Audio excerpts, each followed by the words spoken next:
Hey guys, I'm Emily from the Blue Mouse, and today I have another free pattern for you. So this is kind of a chunky cowl. It's a lot easier than the last one. Alright, so this is what it looks like on. It's really lightweight while still being warm, and it's a very fast and easy knit. Unlike the Kodiak cowl that involves learning how to brioche knit, this is just simple knitting and purling, and you can have it done in probably an hour or two.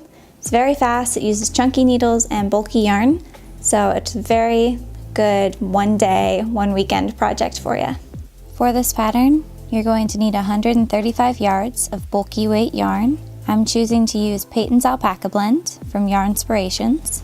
You'll need a yarn needle, a stitch marker, and I'm just using an extra piece of yarn tied in a knot, and a circular pair of US 11 or 8mm needles. You're probably going to want the length to be between 16 and 24 inches long, and that's all you'll need.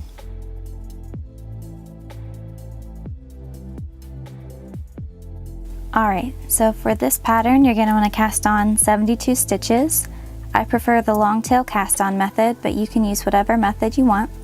And you're going to want to cast on loosely, because when you block your project it's going to stretch, and you want to cast on that will stretch with it. If you want to use the invisible join in the round method that I have, cast on one extra stitch, so 73 stitches. Alright, so I've cast on 73 stitches, and I'm ready to do my invisible join in the round. So the end that is attached to my working yarn is my right hand needle, and the first cast on stitch is on my left hand needle here. So what you're going to do is slip the first stitch on your left hand needle to your right hand needle without twisting it, so slip it purlwise. And now we're going to pass the last cast on stitch, or the second stitch on your right hand needle, over this first one and off. So pick it up with your needle, pass it over that last stitch and off your needle, and then you can just tighten it by pulling both the tail and the working yarn.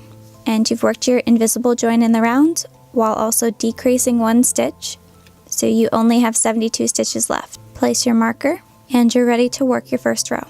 So for our first row, we're going to work a repeat of a knit 4 followed by purl 4 to the end of our row. So knit 4, 1, 2, 3, 4.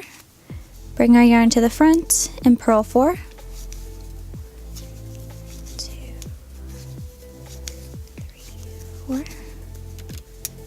Move our yarn to the back, and you just repeat those 8 stitches to the end of your row. When you get to the end of your row, just slip your stitch marker to the right hand needle. So if you matched your row gauge, then you're going to work that row 49 more times, or 50 rows total. And if you didn't match the row gauge, then you're going to work until your piece measures 12.5 inches tall. And then you're going to bind off, and I'll show you how to do that next. So we've worked all of our rows and we're ready to bind off our project. And remember that you did a long tail cast on, and you cast on pretty loosely so that it would be able to stretch when you blocked it for your final project. So to match your cast on, you're going to want to do a simple knit bind off, and you're going to want to do it pretty loosely. So for those of you who don't know, a simple knit bind off starts out with a knit 2. So knit your first 2 stitches. And now we're going to take our first knit stitch, or our second knit stitch from the end, go into it with your left hand needle and pull it over and off. And then from here on out, you just knit 1, go into that second stitch, pull it over and off, and you just repeat that. And you want to do this pretty loosely. If you're worried about it not being loose enough, then take a larger needle, so maybe a US 13, as your right hand needle as you're binding off. So if I was having trouble binding off loosely, I would just use a size 13 needle and knit off instead. And you're going to do that all the way around, and I'll show you what to do with your very last stitch to kind of clean up your bind off edge.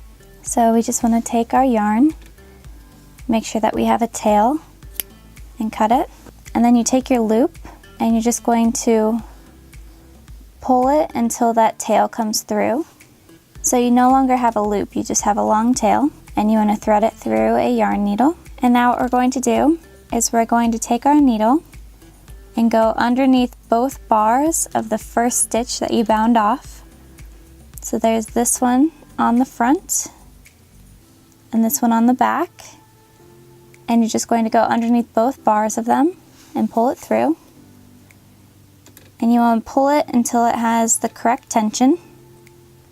So this looks about normal. And now what you're going to do is you're going to go underneath the back bar of the last stitch that you bound off. So you have 2 bars here, one here and one here.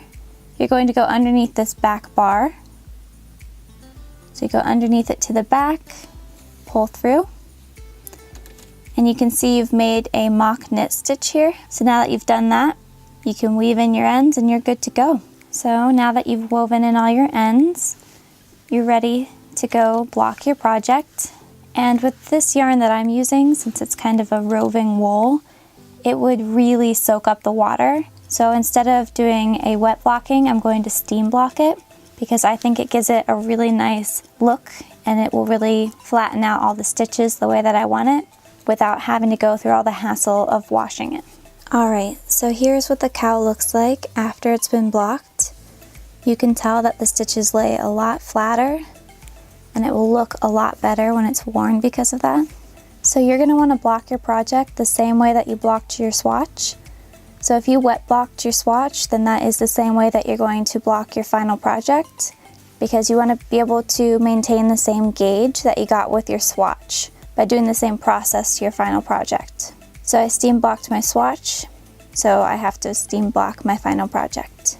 So now that you've finished, you're all set to go and you're ready to wear your project. Thanks for watching, guys. If you enjoyed this video, please leave a like and subscribe. There will be a lot more free patterns coming this year and a lot more content just in general.